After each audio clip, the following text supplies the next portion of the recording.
Как по мне, так свобода слова – это когда называешь вещи своими именами. This is Dmitry Kiselyov, a Russian television personality, a host of a weekly broadcast on one of the largest TV channels in the country, and a big lover of Ukraine. Я почувствовал себя более украинцем, я почувствовал себя своим, я почувствовал, что я вполне самостоятельная часть украинского пейзажа.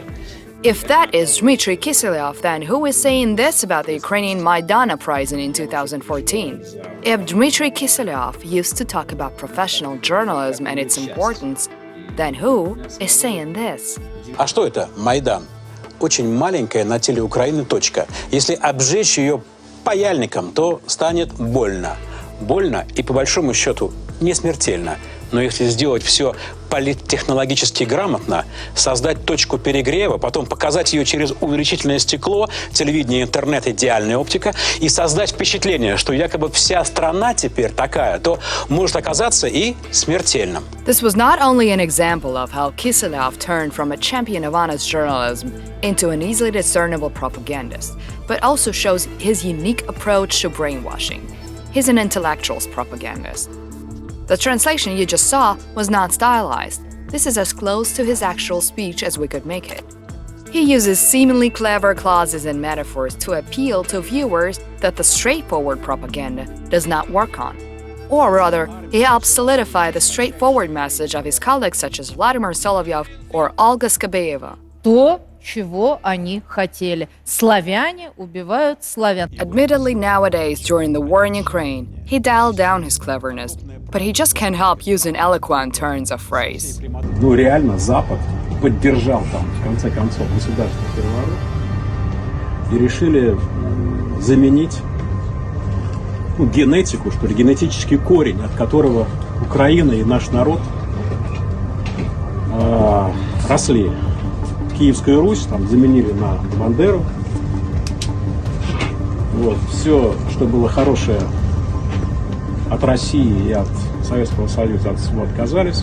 Kiselyov's fascination with Ukraine is not only part of his job. Dmitry's maternal grandfather was a lieutenant colonel from western Ukraine. His last name was Nesmachno, and his father was from Tambov but served in the cavalry in Kiev. His preference of the more intellectual approach to propaganda also comes from his upbringing. As a classically trained guitarist, he studied at a French language school and has a degree in Scandinavian philology from the Leningrad State University, now St. Petersburg State University. His first job, surprise, surprise, was in state propaganda.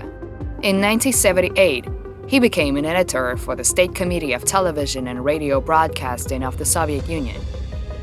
He was also a commentator in the division that was responsible for airing in Poland and Norway. However, in 1989, he started working for the Soviet Central Television. Curiously, his first assignment was to cover the massacre of Tbilisi, when an anti-Soviet pro-democracy demonstration in the capital of Georgia was crushed by the Soviet military. Here is another thing Dmitry Kiselyov said in 1995 between the events in Tbilisi and his proclamations of law for Ukraine. Каждый, так сказать, должен это дело переосмыслить и подумать, в каком обществе мы живем. Что это за общество, где можно убивать журналистов, политических деятелей, где оружие и сила являются практически единственным методом решения каких-либо проблем. Так представляется, что это решение. На самом деле, это, конечно, не решение, а это усугубление этих проблем. This was his reaction to the murder of journalist Vladislav Listyev. Kiselyov even directed a documentary about the famous Soviet academic and dissident Andrei Sakharov. So how did he turn into one of the most famous and watched propagandists in Putin's Russia? He not only professed his love for Ukraine, but also worked for ICTV, a private Ukrainian TV channel. He was head of the information division of the channel until his co-workers mutinied against him for airing distorted news.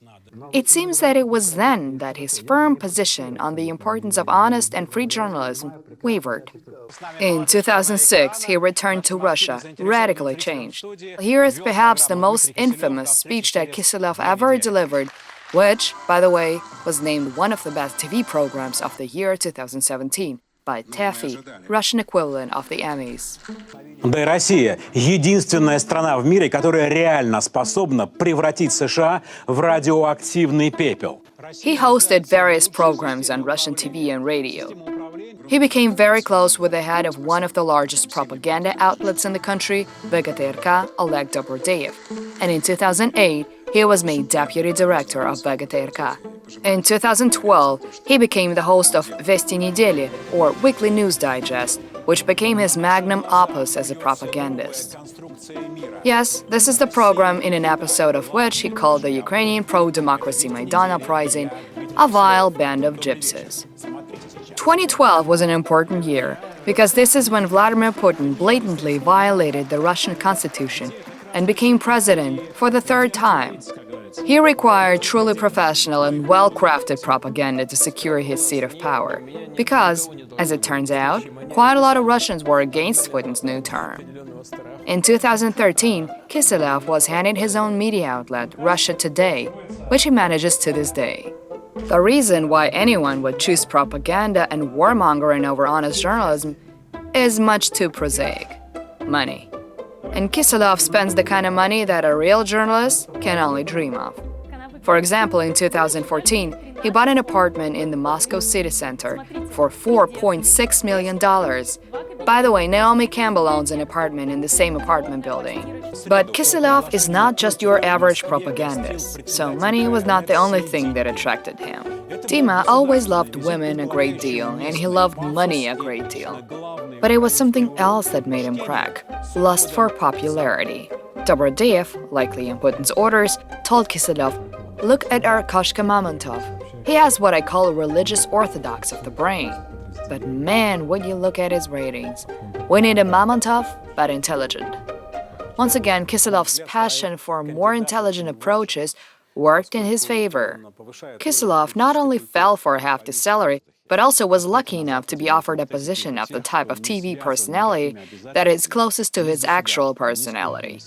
In 2012, Russian state media had to explain Putin's usurping of power to the people, and taglines such as "Putin forever" were not very in.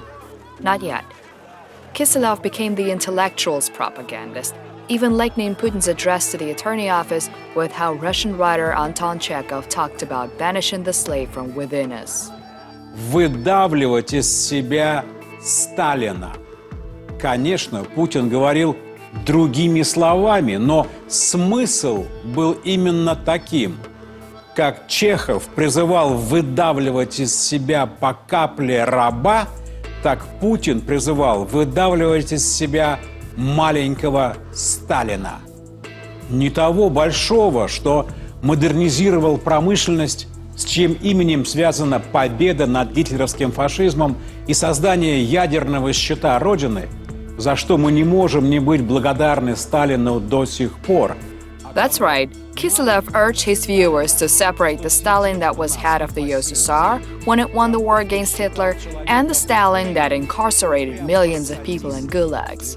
His quasi-intellectual approach dissects whole pictures into fragments and makes people forget about the unpleasant parts. And he doesn't like when, say, Ukraine, brings up the bad parts. After all, if you make yourself forget about the bad things, what else is left but the good things?